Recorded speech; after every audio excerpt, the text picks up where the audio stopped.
There have been a lot of viral UFO claims throughout the years, the decades. The Phoenix Lights, Roswell, Area 51. Do you think that any of these will be revisited in light of these hearings? Well, they could be. It's speculation.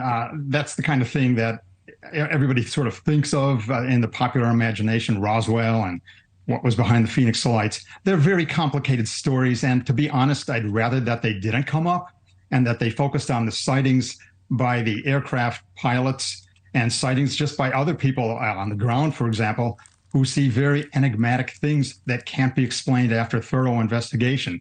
These things really need to be looked at in depth. One lawmaker, Representative Tim Burchett of Tennessee, he alleges that there are better quality UFO videos that the government has not released. What do you make of claims like this?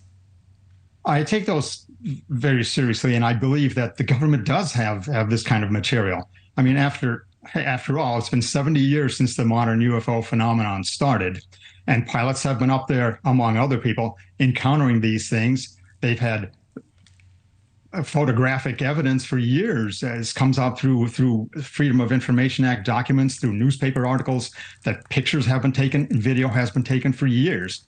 So it wouldn't surprise me at all if there's very good evidence of some kind of unknown craft that is sharing our airspace.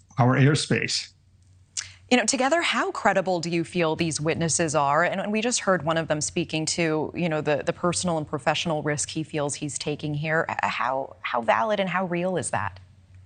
Well, I give a lot of credence to the guy and a lot of congratulations for coming forward, because he's speaking under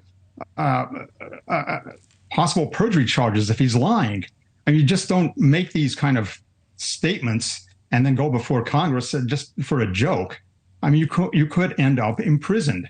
So I have to take him seriously.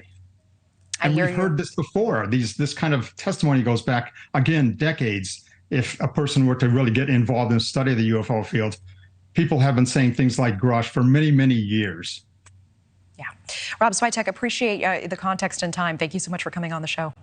Thanks for having me. Thank you for watching. Go to newsnationnow.com to find News Nation on your television provider. And don't forget to click the red subscribe button below to get more of News Nation's fact-driven, unbiased coverage.